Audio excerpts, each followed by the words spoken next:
restez avec nous. On va sans doute être rejoint par d'autres un peu plus nombreux parce que vous étiez très nombreux à vous inscrire pour ce matin. Notre sujet du jour, c'est un premier bilan, un point d'étape sur les semestriels.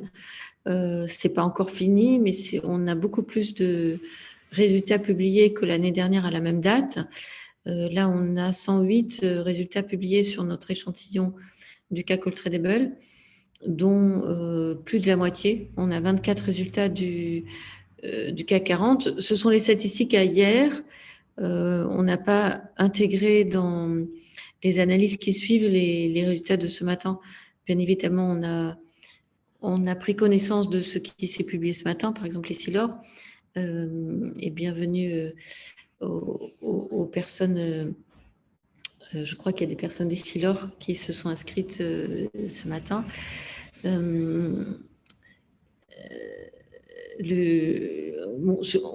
Sur 108 résultats, on peut déjà tracer des tendances qui font état d'un rebond économique certain, surtout pour les larges capitalisations, un rehaussement des objectifs annuels et une réaction des marchés qui est attentiste. On va entrer dans le détail de ces analyses et trouver des explications. Pour ceux qui nous rejoignent aujourd'hui pour la première fois, l'hebdo des AG existe depuis 13 ans. Notre objectif de départ, ce qui nous a motivés pour cette création, c'est de promouvoir les meilleures pratiques de place, vos pratiques. Pour vous promouvoir, il faut vous observer, c'est tout notre travail de veille sur les assemblées générales, c'est pour ça qu'on s'appelle hebdo des AG au départ, sur les résultats annuels, sur les résultats semestriels comme aujourd'hui, sur les Investor Day. Nous faisons également des formations depuis 3 ans et depuis 1 an, nous avons mis à votre disposition une base de benchmark interactive, Board Data, qui vous permet vous-même en direct de vous benchmarker par rapport à l'échantillon de pairs que vous souhaitez, sur les axes que vous souhaitez, des axes de gouvernance, de conseil d'administration, de rémunération des exécutifs, de travaux des auditeurs, de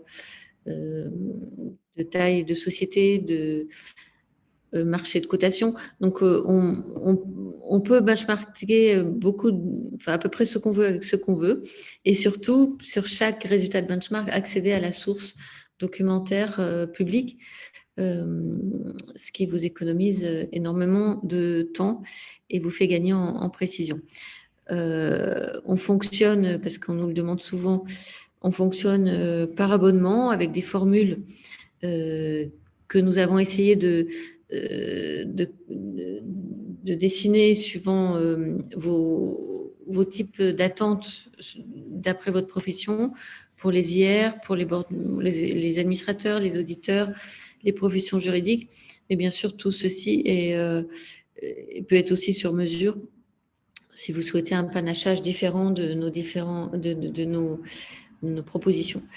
Donc aujourd'hui, nous analysons ensemble les 108 présentations de résultats parues jusqu'à hier, 24 dans le CAC 40, 52 dans ce que nous appelons le Next 80 et qui est la partie du SBF 120 qui n'est pas dans le CAC 40, et 32 que nous appelons Next++, qui est la partie du CAC All Tradable qui n'est pas dans les 2 premiers sous-ensembles.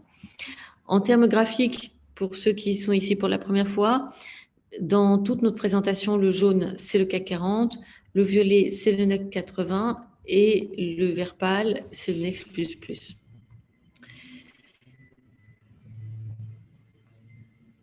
Je n'ai pas l'ambition de vous faire lire tous les petits titres qui sont là, ce sont des noms de secteurs. Vous voyez que déjà sur cet échantillon, nous avons beaucoup de secteurs représentés.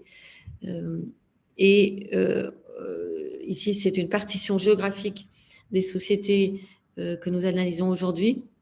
Vous voyez que Paris est surreprésenté, mais Paris est surreprésenté dans le CAC 40 et dans le CAC Tradable. Il y a une part de sociétés en région, et puis il y a une part de sociétés non françaises, à ne pas oublier dans nos analyses, une part de sociétés non françaises qui est dans le CAC Tradable. Ce que nous retenons des premiers résultats qui sont publiés, c'est 3 choses. D'abord que pour les grandes entreprises, la crise est finie, elle est derrière elles. Les ventes ont rebondi à 2 chiffres. Les marges ont rebondi encore plus que les ventes et bien souvent, les ventes n'ont pas encore retrouvé le niveau 2019, mais les marges sont au-dessus des niveaux 2019. Le M&A, les opérations stratégiques battent leur plein. Les guidance sont presque toutes les sociétés donnent des guidance chiffrées, ce qui est un excellent signe de leur degré de visibilité. Et elles sont tournées principalement vers le PNL, c'est-à-dire les ventes, la croissance des ventes et la croissance des marges. En comparaison avec l'année dernière, des guidance beaucoup moins chiffrés et principalement sur des éléments bilanciels et enfin à la fois de plan d'économie et de plan de cash flow. La situation pour les ETI cotés est plus complexe. On va voir que les ventes rebondissent moins vite, les marges sont davantage sous pression. Les opérations stratégiques sont pas aussi conquérantes et les guidance sont différentes. Donc on observe une sortie de crise avec 2 schémas, 2 vitesses. Deuxième enseignement qu'on tire de notre observation de ces 108 sociétés, 2020 a profondément changé les choses en termes de dialogue actionnarial, à la fois sur la forme, les sociétés sont plus transparentes, plus interactives, et sur le fond, la RSE fait partie du dialogue à chaque échéance. C'est-à-dire que au semestriel, la RSE est apparue l'année dernière et on se posait la question de savoir si c'était suite au confinement et au choc du confinement du printemps et à la crise sanitaire. Non, on peut dire que non. La RSE fait maintenant partie du paysage, quelles que soient les tailles de société. Et troisième point, malgré les bonnes nouvelles, la bourse est attentiste. La bourse ne dégringole pas. La bourse, après avoir accusé le coup du variant Delta, a récupéré son niveau d'avant variant Delta. Mais quand on prend au niveau microéconomique par société, on a fait le travail de regarder le cours à l'ouverture du jour de l'annonce, juste après la parution du communiqué de presse. Et on voit que la bourse est attentiste, malgré toutes ces bonnes nouvelles, les cours de bourse ne bougent pas autant qu'on pourrait s'y attendre. En tout cas, le mouvement du cours de bourse est sans commune mesure avec la hausse très importante des marges et des profits. On y lit la crainte des problèmes de supply chain qui ont marqué le premier semestre et qui sont annoncés comme encore plus tendus au second semestre. Les incertitudes sur la crise sanitaire, les reconfinements en Martinique par exemple et dans d'autres pays que la France. Et puis probablement déjà un effet campagne présidentielle qui est traditionnellement un moment d'attentisme pour les marchés boursiers. Alors, je vous propose de mener cette analyse en 8 chapitres courts chacun, je vous rassure. Un premier chapitre sur le rebond des ventes. Ensuite, je vous donnerai la parole. Le petit 13, c'est pour dire que c'est le moment de vos questions. Ensuite, 4 chapitres que je vous propose d'exposer d'un trait, qui sont la façon dont 2020 a remodelé le dialogue actionnarial et ce que ça change fond et forme pour une échéance comme les résultats semestriels.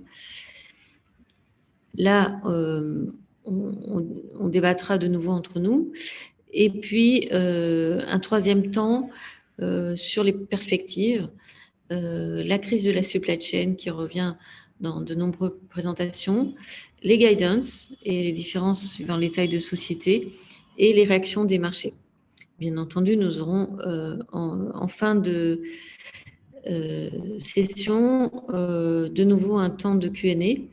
Je vous encourage également à utiliser la fonction chat pour soit poser vos questions, soit poser également éventuellement des questions pratiques ou technologiques si vous en avez, soit dialoguer entre vous comme vous faites souvent. Et pour prendre la parole, simplement demander le micro ou réactiver votre micro. Comme on n'est pas plusieurs centaines, on devrait pouvoir parler avec le micro ou même votre vidéo si vous le souhaitez. On commence par le rebond des ventes et la performance commerciale. La hausse de chiffre d'affaires, vous le voyez, donc ça c'est le premier semestre 2021 par rapport au premier semestre 2020. Et vous en rappelez, le premier semestre 2020 était plutôt bon parce que le premier trimestre 2020, jusqu'à fin février, c'était 2 mois records.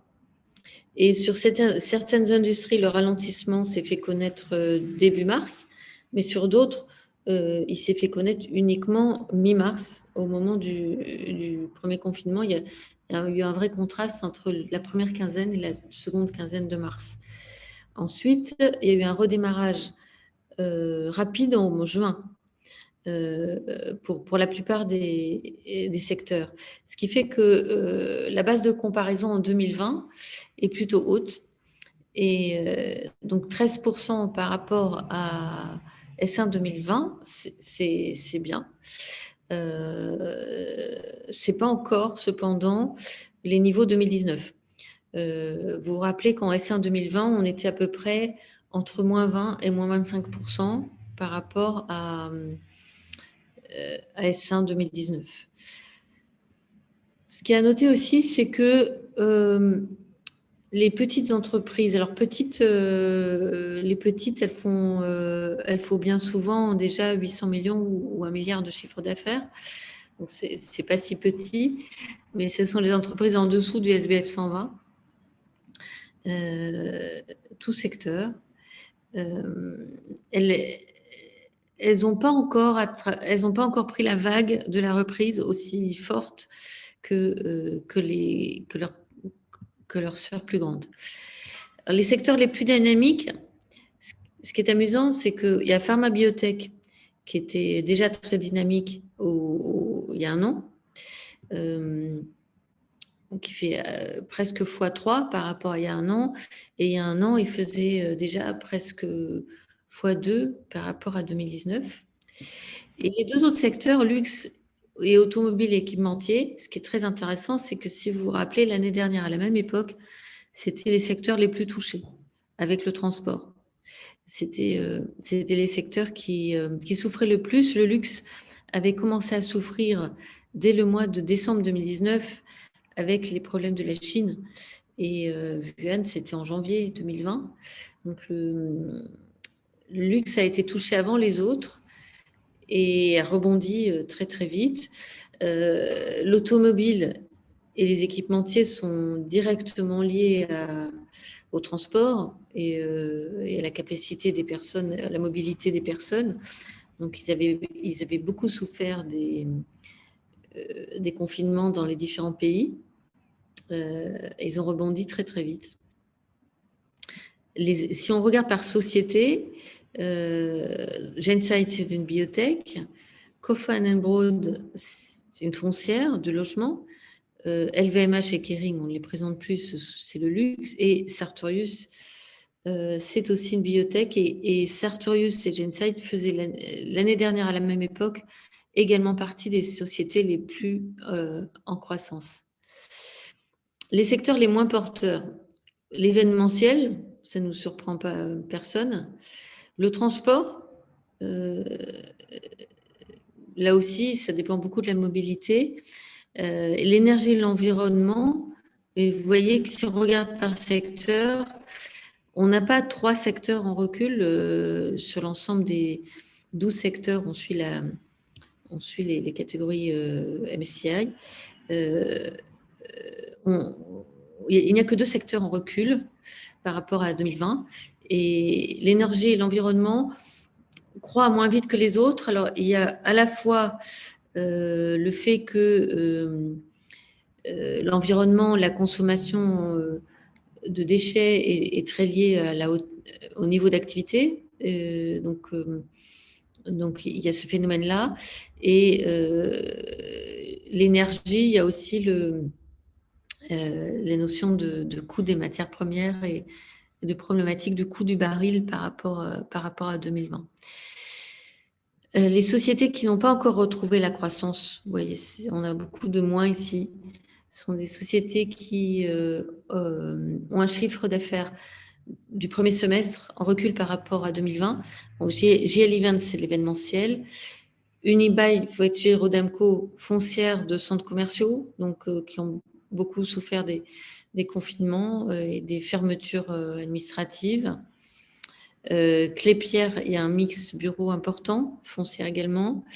Safran, l'aéronautique. L'aéronautique souffre du fait que le transport aérien souffre. GTT, le transport,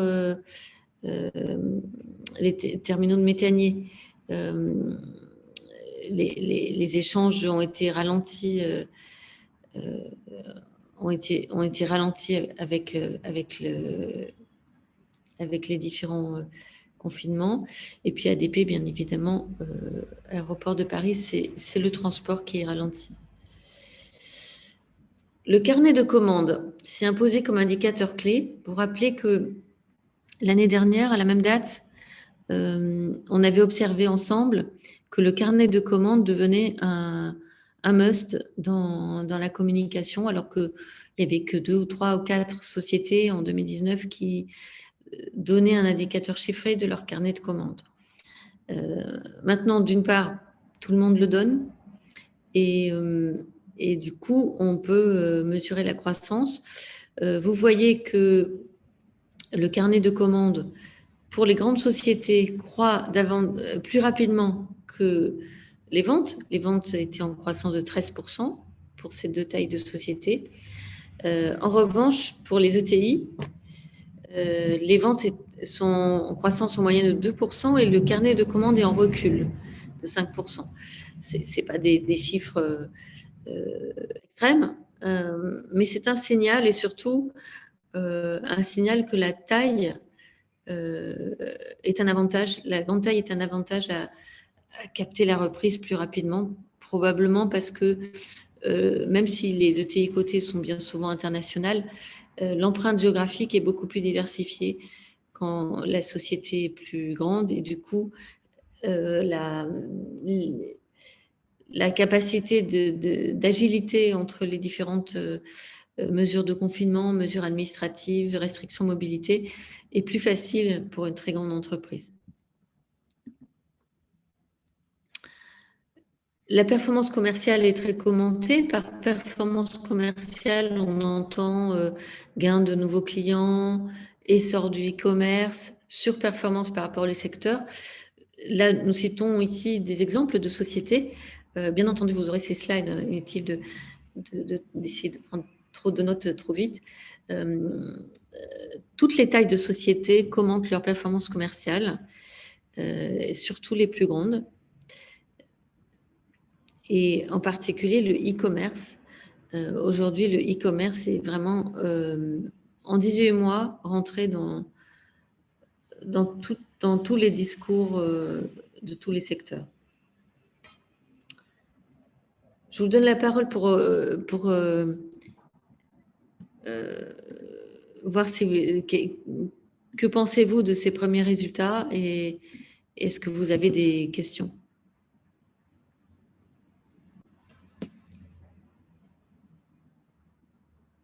Est-ce que vous m'entendez?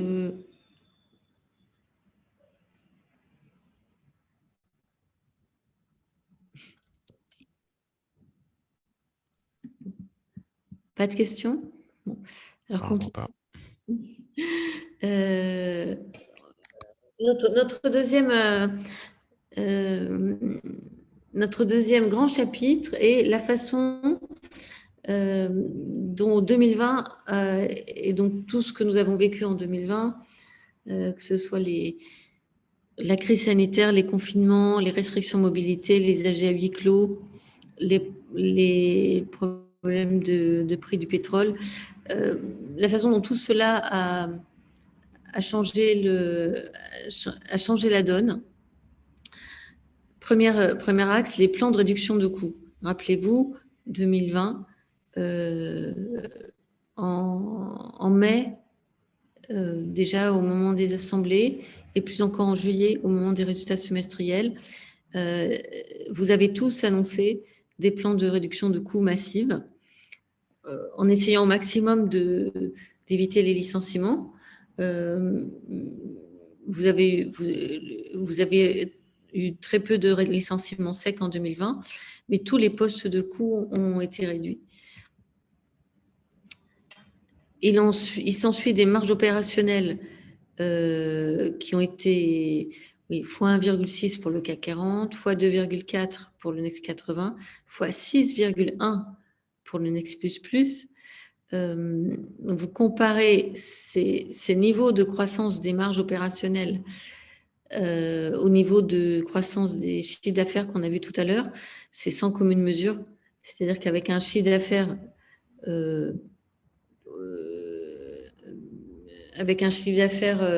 de plus 13%, par exemple pour le CAC 40, vous avez un levier maintenant accélérateur de marge grâce à ces plans de réduction conduite à marche forcée sous la pression de la crise l'année dernière, qui est formidable. Les secteurs en marge les plus en croissance, les matières premières, les biens de consommation, les automobiles et les équipementiers. Valeo et Plastic Omnium ont été parmi les premiers à initier des plans de réduction de coûts sans licenciement, les premiers chronologiquement, début 2020. Les sociétés aux marges les plus croissantes, Nexans avait entrepris un plan de réduction de coûts avant la crise sanitaire, mais l'a accéléré avec la crise. BIC a entrepris un plan de réduction et de remise à plat massive. Suez également. Les sociétés qui ont des marges relativement moins en croissance, c'est-à-dire stable ou ce que nous appellerons stable plus, c'est-à-dire plus 0, quelque chose. Pharma et biotech, la croissance des ventes est tellement forte qu'il y avait moins besoin de faire un plan de réduction de coûts. Les SS2I, qui sont des secteurs des métiers de personnes. Donc l'année dernière, d'une part, ils ont eu assez peu de ralentissement, et d'autre part, quand ils ont eu des ralentissements, ils ont pu bénéficier du chômage partiel. Ils n'ont pas eu besoin de faire des plans de réduction de coûts structurels. Et du coup, quand la reprise est venue, la croissance des marges les marges sont revenues au niveau initial, pas plus haut. Et le secteur média, là, c'est plutôt parce que c'est un secteur qui aujourd'hui n'a pas encore retrouvé une croissance de chiffre d'affaires assez importante pour bénéficier bénéficier à plein des plans de réduction de coûts qui sont encore en cours dans la plupart des sociétés du secteur média. Et puis, il y a les marges en réduction. Vous voyez que c'est tout secteur. Énergie, foncière, médias, d'une certaine façon, sous-local, alimentation, aéronautique, énergie. Les mouvements stratégiques et la transformation. La plupart des sociétés en 2020 ont accéléré un plan existant ou initié un nouveau plan avec la volonté de diversifier leurs risques géographiques. La crise sanitaire au niveau mondial étant anticipée pour plusieurs années, avec des risques de restriction de mobilité sur différentes géographies, avec aussi une dimension par rapport au e-commerce, une dimension par rapport au climat, et enfin une dimension par rapport à des nouveaux enjeux que sont le télétravail, le fait que les villes sont désengorgées, ou elles seraient désengorgées.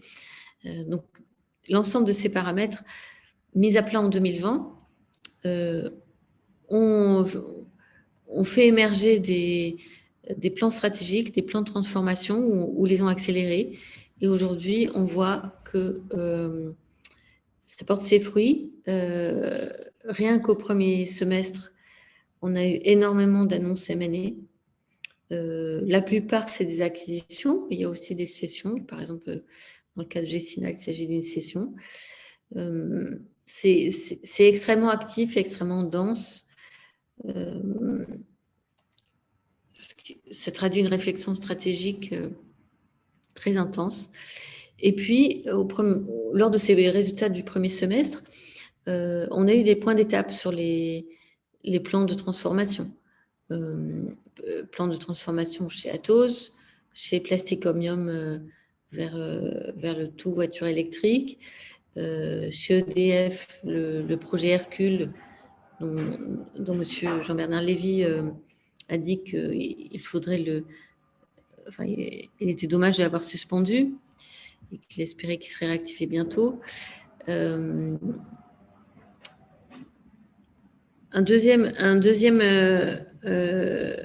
acquis de 2020, ça nous vient des AG à huis clos. C'est la digitalisation et la transparence qui va avec. Parce que qui dit digitalisation nous a conduit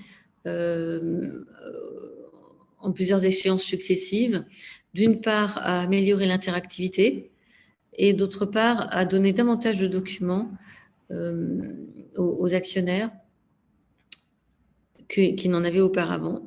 Les assemblées digitales, comme les résultats annuels présentés de façon digitale, quantitativement, ont donné lieu à davantage de documents, davantage d'informations que les événements en présentiel. L'exemple des échéances semestrielles est intéressante parce que se pose la question, lors de cette échéance, de faire ou pas une présentation. C'est pas comme les résultats annuels où la présentation est incontournable. L'année dernière, vous étiez 88% à faire une présentation, en plus du communiqué. Et cette année, c'est 95%. Pareil pour le Next 80, même tendance. Et pareil pour les plus petites entreprises, même tendance. Ce qui veut dire que l'interactivité, la capacité de poser des questions, le fait d'avoir une présentation en plus du simple communiqué et d'avoir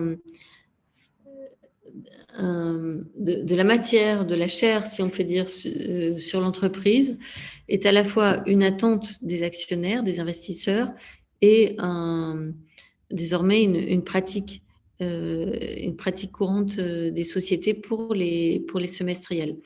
À noter aussi que le format retenu est la plupart du temps en audio, c'est-à-dire avec des slides projeter, mais une voix off en audio. Il y en a très peu en vidéo, mais il y en a. Le format vidéo retenu pour les résultats annuels ou l'assemblée et pas celui retenu pour les résultats semestriels, étonnamment. Il y a un peu plus de vidéos chez les petites sociétés. La RSE s'est imposée et c'est aussi un acquis de 2020 parce que rappelez-vous, il y avait au premier semestre, pendant et après le premier confinement, un élan de définition de quête de sens, pourquoi suis-je dans cette entreprise, que puis-je attendre de l'entreprise et en tant qu'entreprise, qu'est-ce que j'offre à mes salariés, quel est le sens de tout cela. Eh bien, c'est un élan qui est resté. C'était pas un feu de paille. Il y avait l'année dernière 50% de sociétés du CAC 40 qui, lors des semestriels, publiaient des indicateurs RSE, des indicateurs de performance RSE. Donc pour le CAC 40, c'est une société sur deux, ça n'a pas changé. Et pour les autres sociétés, c'était de l'ordre de 20%. Et on voit que la proportion a doublé. Et ça, c'est un tournant extrêmement important. Ça veut dire que les sociétés l'ont intégré dans leur pilotage, d'une part, et d'autre part, qu'elles ont compris que les investisseurs en avaient besoin, parce que si les sociétés le font sur une échéance avec les investisseurs financiers, c'est parce qu'elles connaissent bien leurs investisseurs et que les investisseurs le demandent. Et ça, c'est quelque chose qui n'a jamais été aussi net que lors de cette échéance. Même lors des résultats annuels, ce n'était pas aussi net. Alors, quand on dit RSE, ça veut dire quoi? Ça veut dire réduction de dioxyde de carbone et féminisation, comme lors des échéances précédentes, mais ça veut dire aussi capital humain. Et on voit ici concrètement l'impact de 2020 où l'ensemble des entreprises étaient en télétravail. Il a fallu inventer de nouvelles méthodes pour créer du lien, pour se serrer les coudes, pour travailler ensemble sans être ensemble. Ces liens sont restés et les sociétés ont trouvé des façons de mesurer que ces liens étaient bien vivants et toujours plus solides. Et elles en font état maintenant dans leurs résultats semestriels, ce qui est très intéressant. Ça se traduit en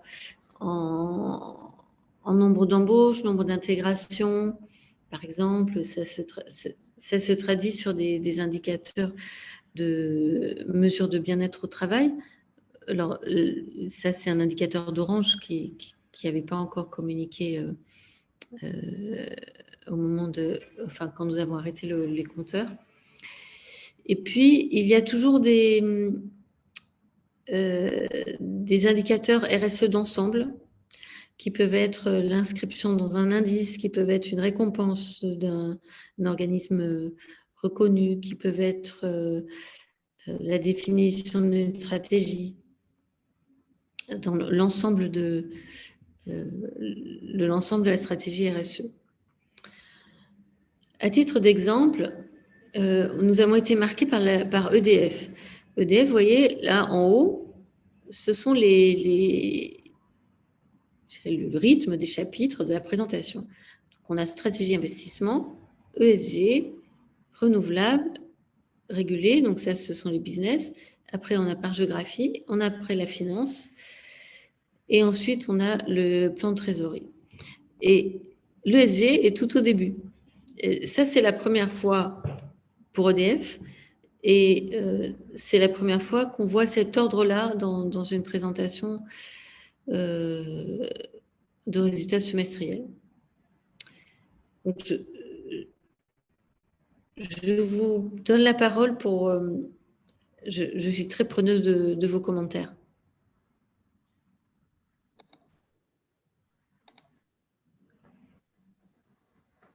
Allô? Oui. Bonjour, Bénig Bruno de Coulac à la GFI. J'ai une petite question. Beaucoup de sociétés ont annoncé des difficultés d'approvisionnement pour le second Oui. semestre et pour la suite. Oui. Est-ce que c'est pas un risque sur les marges? Comment c'est un peu intégré dans ces chiffres-là? Alors, c'est exactement mon point suivant. Je te propose à ce moment-là, je passe au point suivant et ensuite nous reprendrons les autres questions. C'est exactement ça. C'est le point dur de 2021. La crise de la supply chain, on l'a vu euh, à la fois sur l'analyse du semestre passé. Donc là, c'est Michelin qui explique euh, qu'il a été pénalisé par la pénurie de composants et qu'il a malgré tout réussi à rebondir. Et puis, c'est aussi pour le futur. Donc là, c'est pour H2. Là, c'est Maison du Monde, donc un domaine totalement différent, la décoration intérieure, qui explique comment ils vont euh, gérer ce ralentissement lié au risque d'approvisionnement, un ralentissement qui concerne tous les secteurs et toutes les tailles. C'est la crise des composants en Chine, dont on ne sait toujours pas exactement pourquoi il y a cette crise. Est-ce que c'est une raison géopolitique? Est-ce que c'est une raison industrielle? Est-ce que c'est lié à la Covid? On n'en sait rien. C'est la difficulté à reconstituer des stocks parce que l'année dernière, tout le monde a déstocké massivement et mondialement. Et ça crée énormément de tensions, bien sûr, quand on redémarre. Et puis, c'est un ralentissement des temps de transport parce que les procédures Covid sont plus longues, les procédures de contrôle. Les confinements dans certains pays restreignent les mobilités. Donc, quelquefois, on peut simplement pas transporter. Il faut juste attendre que le confinement se termine. Et puis, quelquefois, il faut prendre d'autres routes qui durent plus longtemps. Euh, donc, cette question de la supply chain, tu as raison, est un gros sujet. Euh, Pris à bras le corps par toutes les entreprises. Mais là, tu as les listes de 8 entreprises qui ont explicitement formulé un scénario supply chain en même temps qu'elles formulaient des guidance. C'est ce qui peut ralentir la reprise aujourd'hui. L'autre façon de voir les choses, c'est que dès qu'on aura géré cette question de supply chain au niveau mondial, on rebondira encore plus vite. Je ne sais pas si je réponds à ta question. Si, merci beaucoup. Est-ce qu'on avait d'autres questions sur notre deuxième partie concernant 2020?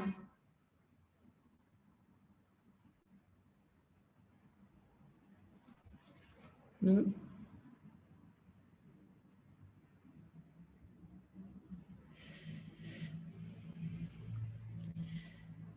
Je regarde si vous avez des questions.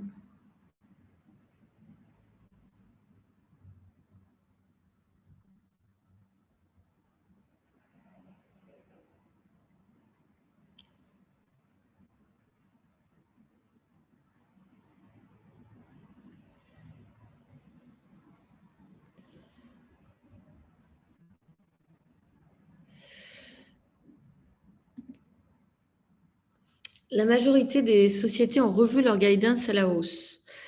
C'est-à-dire que le premier semestre était tellement bon qu'elles ont revu leur guidance. Pas toujours sur tous les indicateurs, mais elles avaient des indicateurs, on va voir des indicateurs de croissance des ventes, de croissance des marges, de croissance du cash. Et elles ont revu ces trois indicateurs ou une partie. Vous voyez que la proportion est très élevée dans les plus grandes sociétés, un peu moins élevée dans les plus petites, mais ça reste une proportion très, très importante. Elles sont également 2 fois plus nombreuses qu'il y a un an à donner des gagnants chiffrés. ce qui me semble un signe extrêmement positif et encourageant du fait qu'elles considèrent qu'elles ont une très bonne visibilité. Ce qui est également très encourageant, c'est que toutes les tailles d'entreprise sont dans ce cas-là.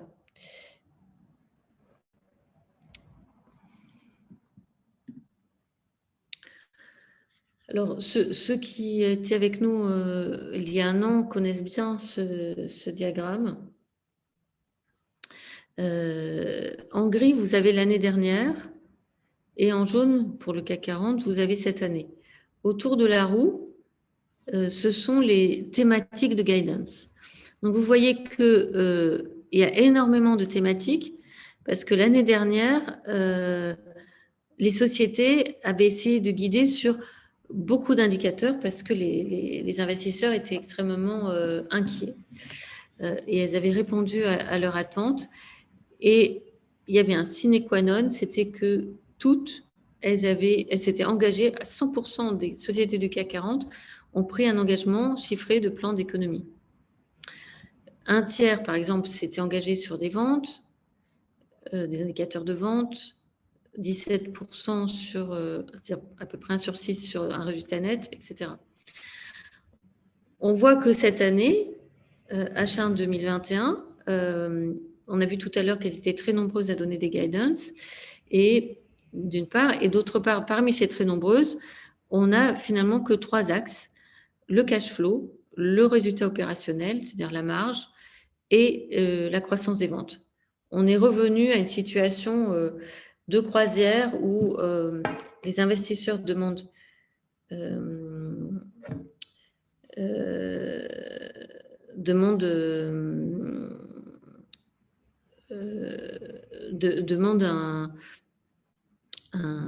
beaucoup moins de détails.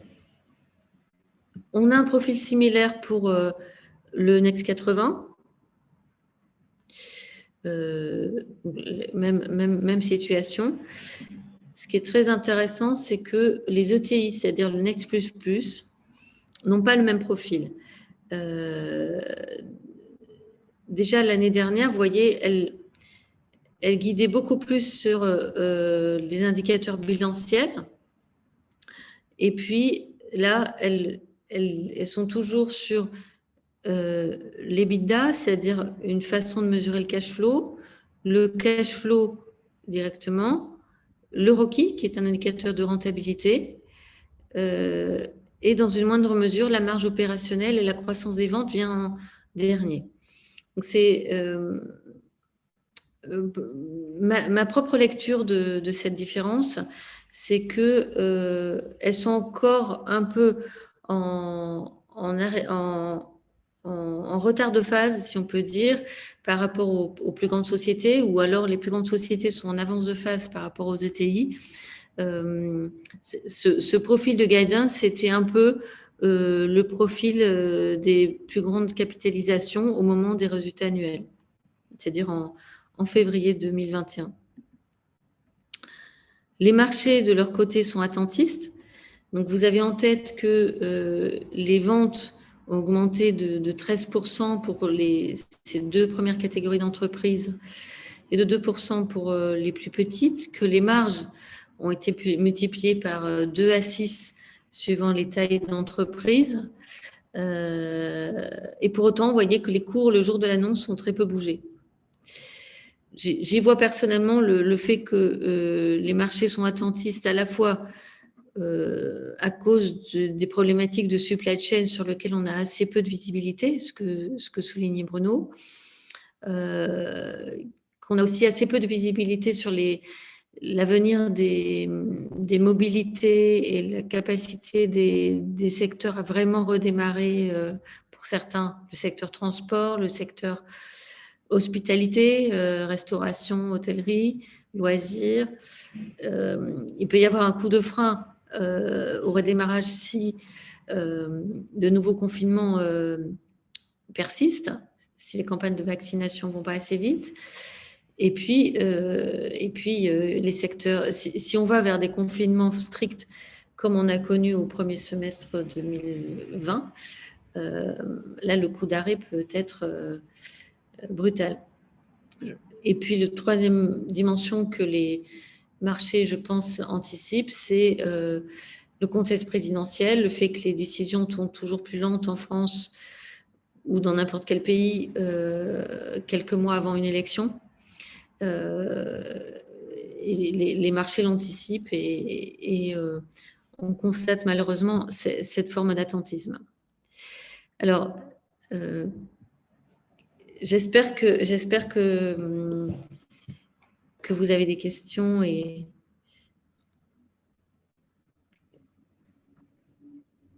De nouveau, Bruno de Roulac, est-ce que c'est vraiment un attentisme ou les sociétés sont valorisées sur des multiples élevés, voire trop élevés aujourd'hui?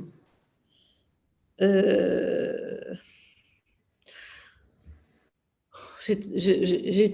la naïveté de croire que les marchés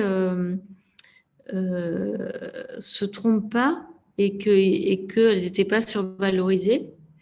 En revanche, je suis frappée de voir qu'avec des nouvelles aussi bonnes économiquement, des chiffres factuellement aussi bons de cash flow, de marge, de potentiellement de retour à l'actionnaire, beaucoup de sociétés ont annoncé qu'elles reprendraient les dividendes.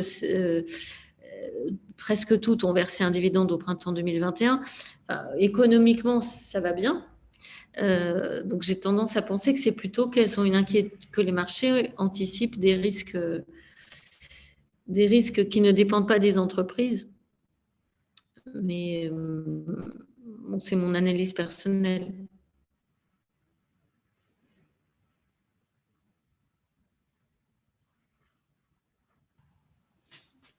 Bonjour. Est-ce que je réponds à ta question? Bonjour. De Soulanges. Bonjour Bénédicte. Est-ce que vous avez fait une corrélation entre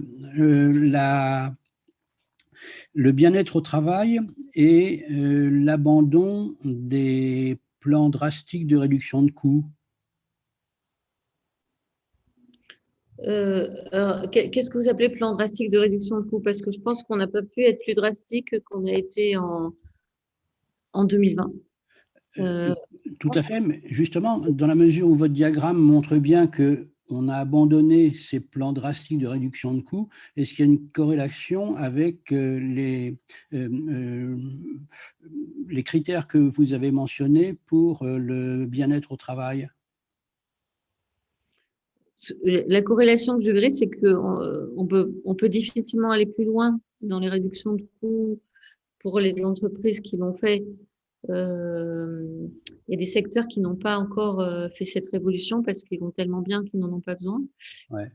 Mais pour les secteurs qui ont fait cette réduction, on peut difficilement aller plus loin sans tailler dans les effectifs, ce que la plupart se sont refusés à faire parce que le jour où la croissance revient, et on voit qu'elle revient, il faut des bras.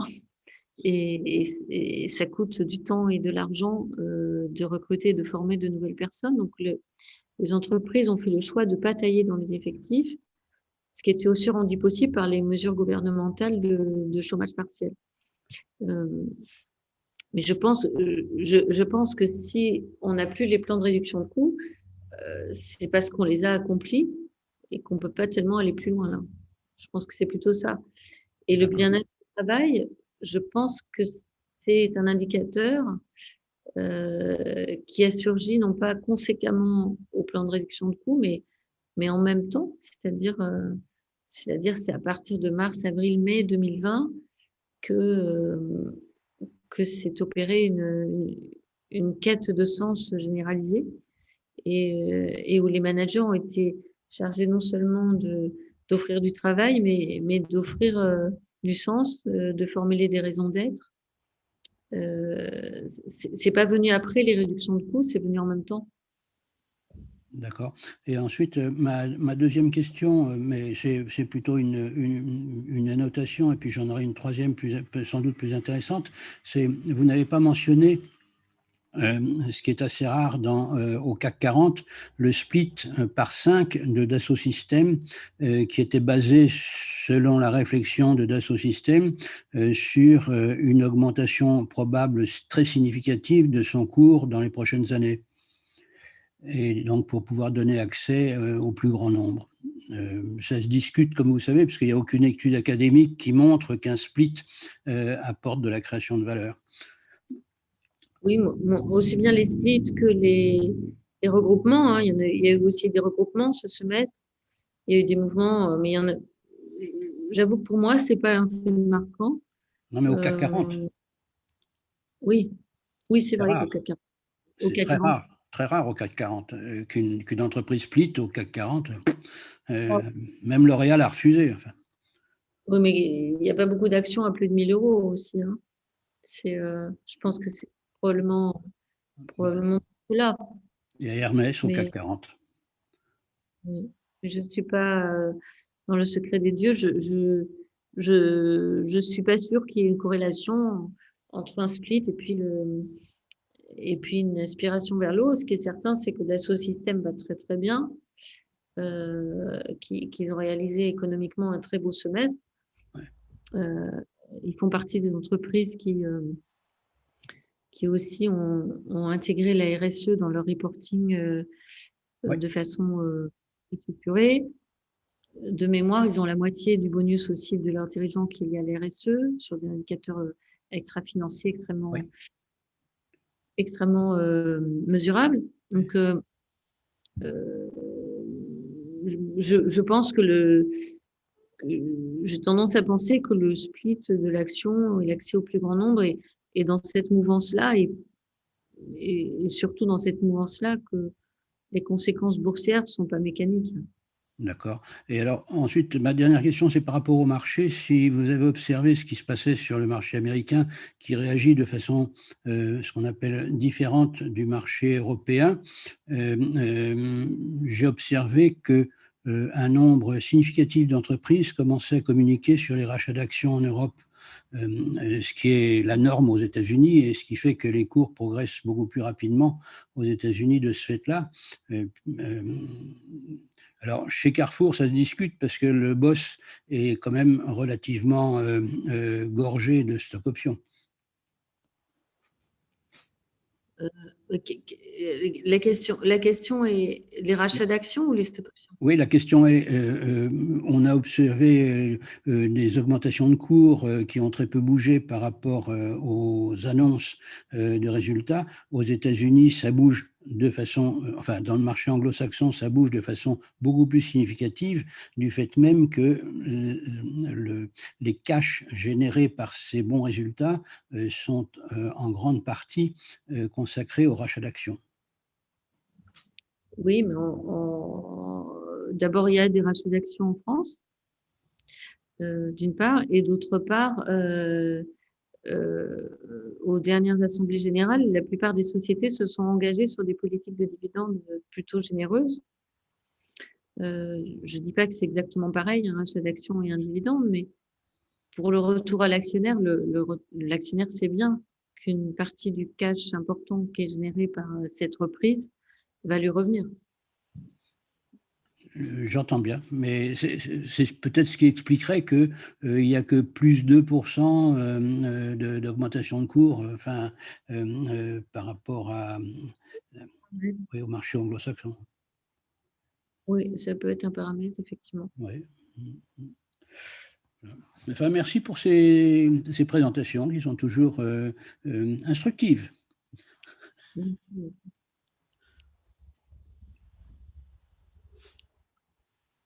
Bénédicte, j'aurais une question. C'est Martine Léonard. Est-ce que vous m'entendez? Parfaitement. Vous n'avez pas du tout, je crois, évoqué les questions d'évolution de prix. À la fois prix des composants, matières premières, etc., et prix de vente des entreprises. Quelle est votre impression sur ce sujet? Qu'est-ce que vous en avez tiré? Alors, les matières premières ont été très volatiles et ont augmenté. Pour certains, en France, ça a été une bonne chose parce qu'on a des sociétés de matières premières et on a des groupes pétroliers ou parapétroliers. Et donc, l'effondrement du prix du baril en 2020 a posé problème à plusieurs entreprises. Donc, la hausse des matières premières, et en particulier du pétrole, a pu avoir un effet bénéfique sur certaines entreprises. Mais c'est certain que ça a eu une pression sur les marges.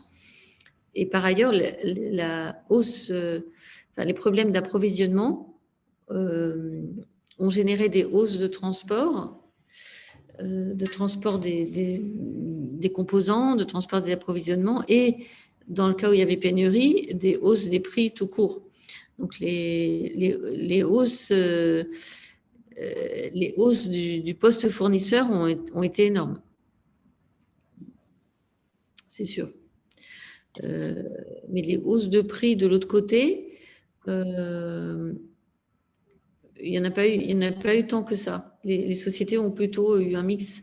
C'est plutôt un mix produit qui a été plus favorable. Ça va se voir au deuxième semestre, en fait.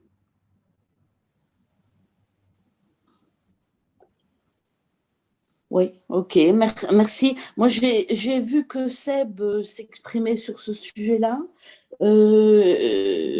justement en évoquant l'augmentation du transport. Mais mon idée, c'est que bon, derrière la pénurie pourrait se glisser des augmentations de prix. Et donc, je voulais savoir en fait si les entreprises avaient été nombreuses à communiquer dessus. Et j'ai l'impression, vous semblez dire que non, et que dans les prévisions de marge, ce ne sont pas des sujets forcément complètement évoqués. Oui, alors, je ne sais pas si vous étiez déjà là tout à l'heure. Voilà. Ça, ce sont les sociétés qui ont explicitement pris en compte ce sujet dans les guidance. Oui. Certaines sont à loin dans les scénarios de supply chain là-dessus. La plupart des sociétés ont évoqué le sujet et jusqu'à présent, vous en avez 8 qui sont pour certaines des grosses entreprises qui ont fait état qui ont expliqué comment elles envisageaient de gérer le problème au deuxième semestre. D'accord. Merci beaucoup. Merci Martine. Qu'avons-nous comme autre question ?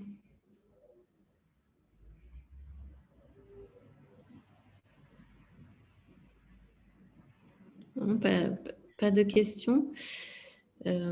Écoutez, j'espère que c'est parce que ça répond à votre attente et non pas parce que vous n'osez pas poser de questions. Bien entendu. Bénédicte, excusez-moi, Oui. c'est Patrick Bord. Excusez-moi d'intervenir si tard. Je voulais vous demander si lors des assemblées générales, il avait été évoqué des questions de société. Par question de société, j'entends le travail à domicile, l'usage de bureaux, l'urbanisation, des choses comme ça qui sont très importantes pour l'ensemble des gens qui travaillent dans ces entreprises qui ont fait ces AG. Alors, c'est assez vaste ce que vous dites. J'aurais tendance à dire la réponse est oui, au sens où le télétravail, par exemple, l'avenir du télétravail, ce que change le télétravail pour la configuration de l'entreprise. Les actionnaires ont posé beaucoup de questions là-dessus. Je ne sais pas si vous englobez la diversité et les stratégies d'inclusion dans les phénomènes de société. Aussi, oui.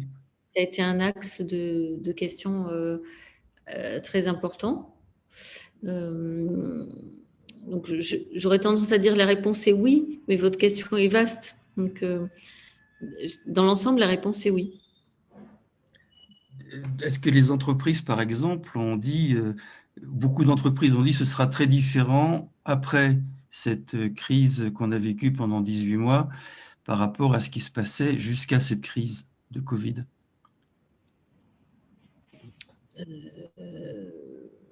J'ai pas en tête cette phrase.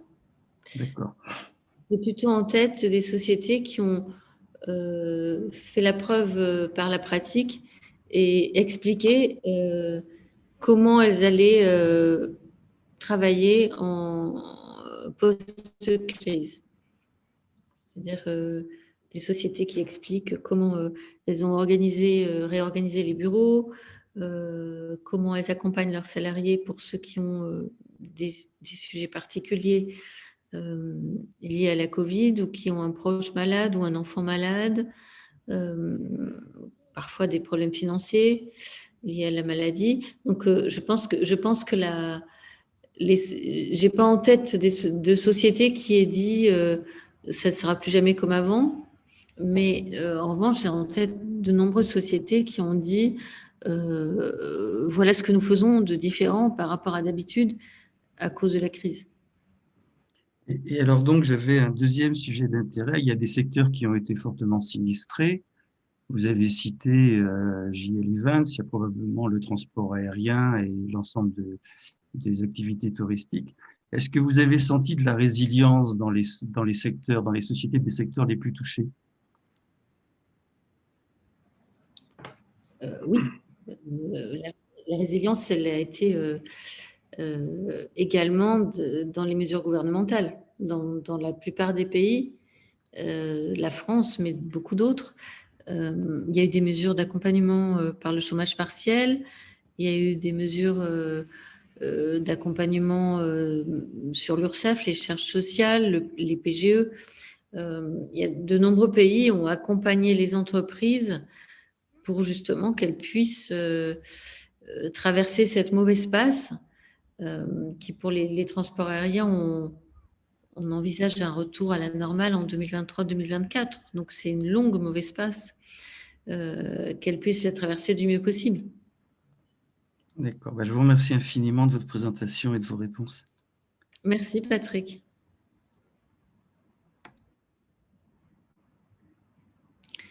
Ce que je vous propose, c'est de nous quitter là-dessus. Bien entendu, nous allons vous envoyer les slides qui sont projetés ici. On fera un compte-rendu de ce webinaire lundi soir, dans l'hebdo des AG de lundi soir, la synthèse hebdomadaire. Et nous publierons le 9 août un résumé de l'ensemble des publications. À cette date-là, l'ensemble du CAC 40 sera paru. Un résumé de l'ensemble des publications de résultats annuels avec les chiffres détaillés, à la fois les chiffres clés financiers et puis les indicateurs extra-financiers et les guidance. Donc ça, ce sera pour le 9 août. Écoutez, surtout si vous avez d'autres questions qui vous viennent à tête reposée, n'hésitez pas à nous contacter. Et puis, si on ne se reparle pas, je vous souhaite de bonnes vacances ainsi qu'à vos familles. Jolie fin de journée. Au revoir. Merci. Merci.